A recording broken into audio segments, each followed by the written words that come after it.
Well, hello and welcome. My name is Velma. You can connect with me at velmanolds.com. This is all about your leadership chat. What does that mean? You get to listen in on valuable insights from valuable leaders just like you. I want to encourage you to go ahead and subscribe so that you never miss another episode. And if this is of value to you, please share the nuggets that you're going to take away from all these great leaders. Hey, please give a big welcome to my special guest and your valuable leader, Bryan Flanagan. Hello, Bryan. Welcome Good morning. to Good morning. your leadership chat. I appreciate the invitation. Oh my gosh, no, it's my honor to have you on board. Thank you so much for joining us, Bryan. I know everyone's in for a treat, so I want to kick it off by having you share a little bit about who you are and a little bit about what you do. Be glad to. My story begins in Baton Rouge, Louisiana. I spent the first 30 years of my life there. Met my wife on a blind date when she was at a different high school. We went through school together, got married while we were at LSU. Mm-hmm. As I tell people, my second senior year at LSU, I got a job as a delivery boy for IBM, moving typewriters and copiers. Back in those days, we had an office products division. And that led to a part-time job. After a year, they hired me once I graduated. That led to a 14-year career with IBM. Right. I got to Dallas in 78, met a man named Zig Ziglar shortly thereafter. He really changed my life. Yeah. I was struggling in a lot of areas, and his philosophy to this day has really been instrumental in moving me forward. We adopted 2 children. They're now 42 and 38. They're not kids anymore, Bryan. One grandchild, and went to work for Zig, worked for the Zig Ziglar Corporation for about 30 years. Mm-hmm. Have my own business, the Flanagan Training Group, for the last 6. Okay. Oh man, you have such a history. Louisiana, we were talking earlier before the chat, and I was saying, so Bryan, where are you now? And you were sharing in Texas, right? Right. It's Plano, Texas, if I got that right. But originally out of Louisiana. So love Louisiana. It was great when I was growing up. I had a great childhood. My family was strong, still is. Yeah. Had a great childhood. So I was glad that was my starting point, but we sure do like Texas. You got that Texas accent down, man. Yeah, we like it here in Texas. We made a mistake and moved to California while I was with IBM. That was not where we wanted to be. So when we got back here, we wanted to raise our family here in this area. So it worked out very well. Yeah. Oh, beautiful. Okay. Well, great. I love the fact that we got to talk about the spices of Louisiana and a little bit about the barbecue in Texas, but we'll move on so that we get into the meat of what everyone is just dying to hear. Yeah, well, I'm a meat eater. I knew you were going to get me somewhere. Okay. So, Bryan, my first question is around valuable leaders. And I describe the valuable leader in my book as someone that makes a tremendous impact on your life. It's someone that you say, I wouldn't be the man I am today. And when I talk to my guests about this, sometimes they say, well, does it have to be just one person? And so you have a little wiggle room, just so you know. But could you share who is a valuable leader in your life and why would Bryan say that? The leaders in my life have been women. Oh, I love you, man. Here's a virtual hug. I was blessed to be around strong women and confident women. Yeah. My mother retired at 90. She died 3 weeks shy of 99, and she was just a trooper. She was the glue that held our family together. My dad had 2 jobs, and mother kept the family together, and she was the brains, the beauty, and the glue behind the business. My wife doesn't get much stronger and better than that. But and those are the informal leaders, if you will. But right. Other leaders, I learned a work ethic from my dad and my brother. My dad was an old baseball player, never made it to the big leagues, but played minor league ball back in the 30s and 20s. But he told his children, all 3 of us, you play all 9 innings. Don't take an inning off. When the game is over, go home, take care of your family when you have one. The game will be there tomorrow. But when you start, show up show up on time, and show up dressed to play. Oh, wow. And I saw my brother work that. My brother and dad had an insurance agency. My mother worked for my brother till she was 90. When I got to Dallas, I was struggling as a salesperson. I tell not jokingly, but a little bit tongue in cheek. I was struggling as a salesperson. That doesn't mean I didn't sell a lot. I did. I sold my furniture and I sold my car. Right. But Zig helped me with the confidence. When I had my first big promotion, I didn't feel like I was, I guess they call it the imposter syndrome now. Didn't feel like I belonged. But I got to page 48 of Zig's book, See You at the Top. And that one sentence on page 48 says, you cannot consistently perform in a manner that's inconsistent with the way you see yourself. Right. And although my wife had told me that for the 8 years we'd been married, my mother had told me that for the 30 years I'd been alive, I was missing success by 12 inches, and that's the distance from my head to my heart. Yeah. And when I was with IBM, I really wanted to be successful, and Zig showed me how. And then I was blessed 6 years after I read that book to go to work for him for the next 29 years. Sure. Then another great leader of the men in my life had been a man named Harry Chase. And Harry Chase was a Navy veteran. He was a retired Presbyterian minister. He happened to be at Pearl Harbor when it was attacked. Wow. He has stories. He went on to Princeton Seminary, wisest man I've ever met. And he was just a good guy. And I stopped teaching Sunday school with the high schoolers and joined his adult Sunday school class.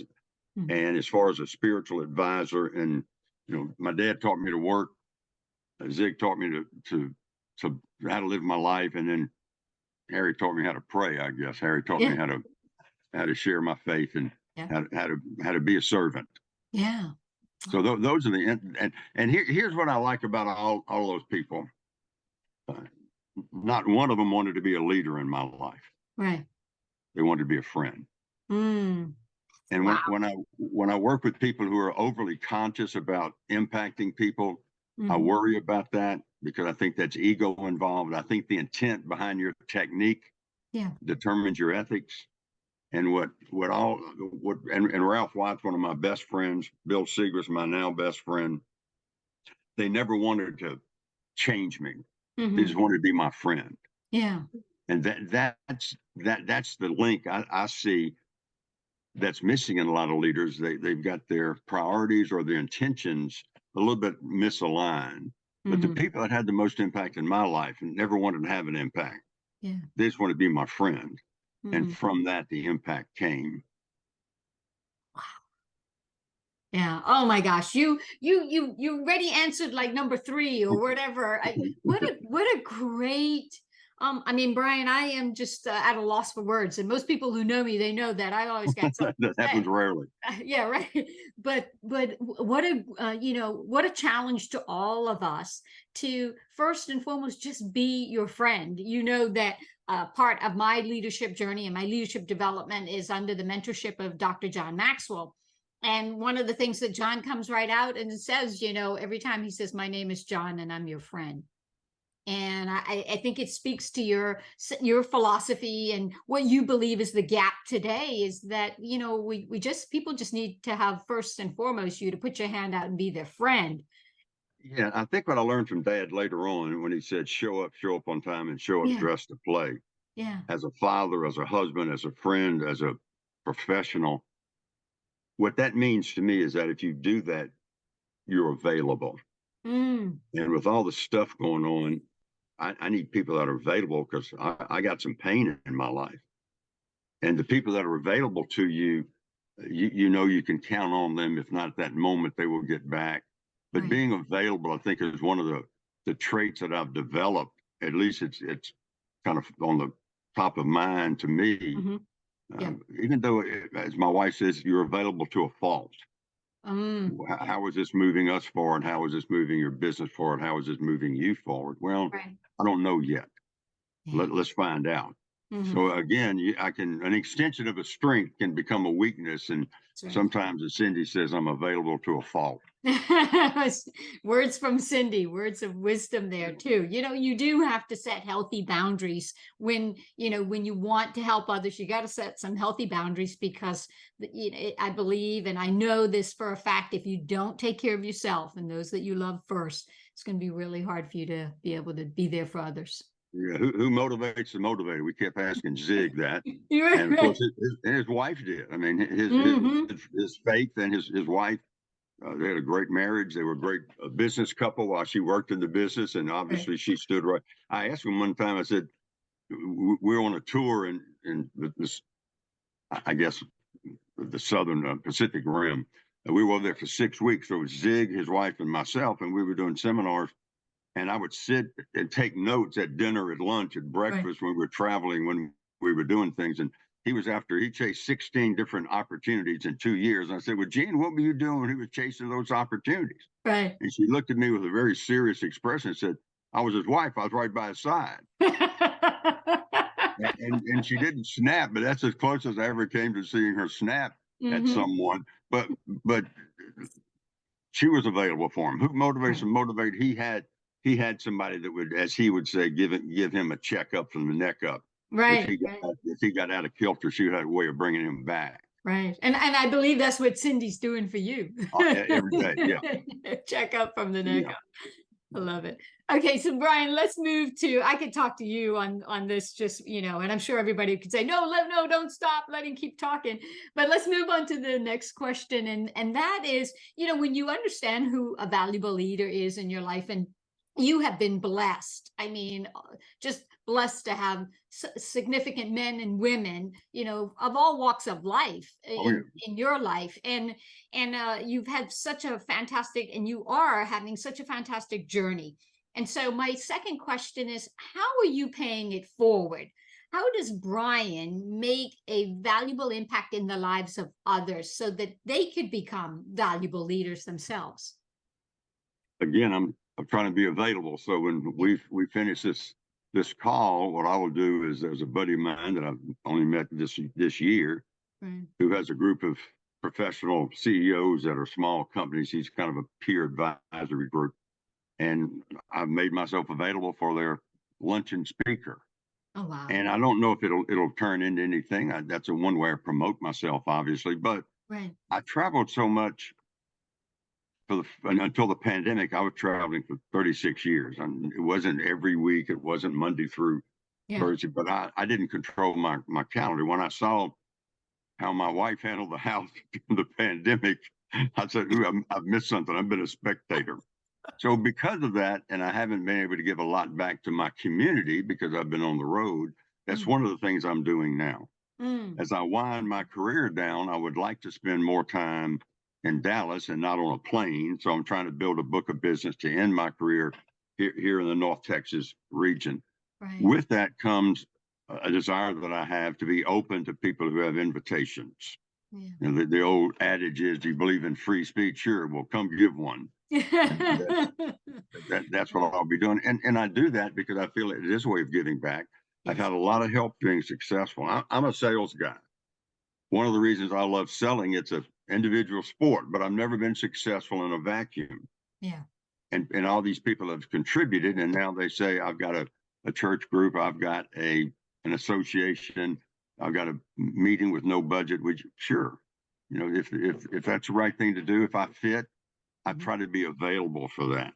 Right. Not always easy, but that's how I'm trying to pay it back, Sure. Yeah. and No. maybe even pay it forward with the model that it doesn't always have to be financially rewarding.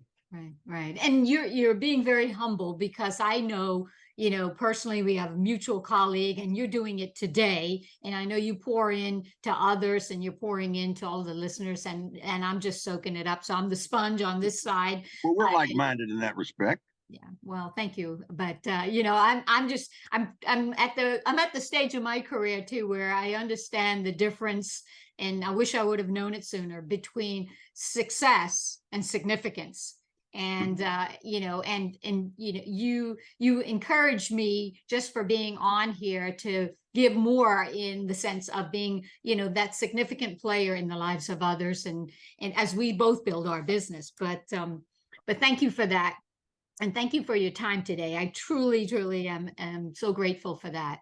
I know that for those that are listening in, it has been like strong muscles to try to tie this guy down, because he is on the move, just so Well, you you're a know. moving target also. You are hard to tie. Two calendars with moving people are hard to tie down.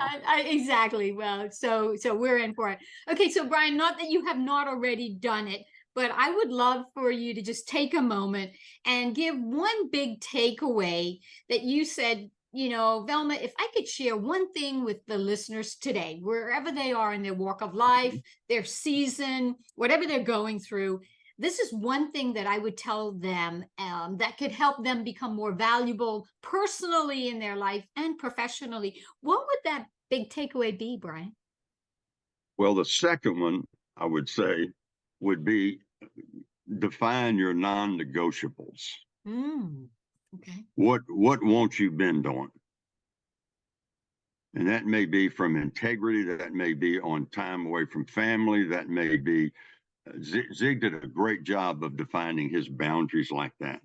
He was very sensitive to the people he spoke with because he wanted to give them the truth. And if it wasn't a fit for whatever reason, Right. He shied away from those. Right. Or he would explore those deeper until he committed to being involved. And I think that he is a great role model. His philosophy is you can have everything in life you want if you would just help enough other people get what they want. And I saw him live that. If it wasn't the right thing for his company himself, his values, then he shied away from it, and he made no bones about it. So what are your non-negotiables? What won't you compromise? How do you, what's your dominant life statement? What's your foundation, I guess? And Maxwell does a great job with that. I mean, his background is that, and he certainly has that foundation in most of the things that I've heard him speak about. Sure. And that's the number two thing. The number one thing for me, now this is personal, number one thing for me is marry well. The number one rule of success is marry well. And the reason is that if you have the home court advantage, then I can travel and I can build a business. And Cindy was a school teacher, but her goal in life was to raise those babies. Yeah. And then have those grandkids as quickly as we could. That took a little longer. But that's what she wanted to do. And that was our goal when we were dating. That was our goal when we got married. Right. And we were fortunate enough through IBM, Zig Ziglar Corporation, and now myself to afford her that opportunity. But by marrying well, it just takes all the pressure off yourself. When you're working, when you're doing things, right, and you understand that your helpmate through life is going to be as dedicated and as strong as you are, man, my life has been a breeze. With all the turmoil and things that are happening, right, I'm the best marrier, So to me, the number one rule of success is to marry well. Oh my gosh, I love it. Marry well, set those non-negotiables. I wrote that down. And then, of course, be available, with healthy boundaries, right? Which is gets back to the non-negotiables, I think, in sense too. But what's some great big takeaway? Hands down, love it. Okay, well, I can't keep you to myself as much as I'd love to. So I know our listeners would like to learn more about you and more about what you do. How could they lean into you, follow you, and learn more, Bryan? My website is flanagantraining.com. Flanagan is FLANAGAN training.com. Okay. I started the Flanagan Training Group. I'm kind of a one-man band, except that throughout all these years I've been doing this, I have a lot of adjunct professors and adjunct trainers and speakers that work with me, and it's like I said, it's been a blessing. Right. But here in Dallas, Central Time Zone, my LinkedIn is Bryan Flanagan. Yes. Easy to get me on LinkedIn. My contact information is there. Okay. All right. Great. We'll make sure that we put it here for Sure. everybody in so that they could snap a picture or, be able to reach out to you. I can't thank you enough. Is there, want to give you a moment? Is there anything that, came to you on your heart you want to say? I would love to scoop it up.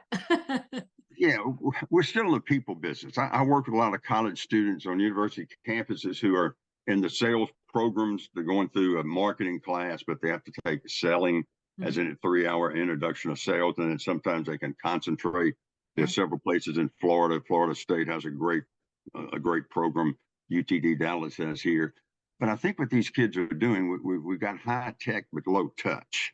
Mm. And one of the things we have to remind ourselves, especially with the when we have our succession planning with these people coming into our companies or into our lives, Hmm. don't lose the personal touch. It's still that part. I know technology has changed, in my case, selling, Right. but it hasn't changed the essence. And the essence is helping people. Yeah. And you can do that better with interpersonal skills than you can IT skills. Yes. Oh, love it. That's true. We are still in the people business, right? Amen. Regardless of all the tools and gadgets and techniques that come along, it gets down to one, one to one. It's about relationships. If you can be a leader, it has to be. Yes. I always say leadership is about relationships. And you put it Or very it would. nicely. Be a friend, be a friend to someone. I love Mhm. that. All right. Well, hey, thank you again, Bryan. I so enjoyed having you on your leadership Thank chat. you. Hope that I can twist your arm and nail you down on the ground for both of us Put to me do in, this again. coach. I'd love to. Yeah, let's do this again. We'll coordinate calendars if all the stars align correctly.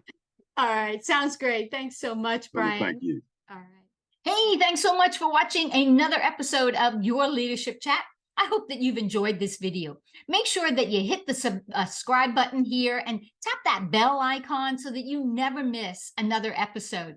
I hope too that you'll give us a thumbs up on the video for a like. And then if you feel led, please share the video with those who need to see it. Thanks so much for watching. We'll see you next time on Your Leadership Chat. Bye for now.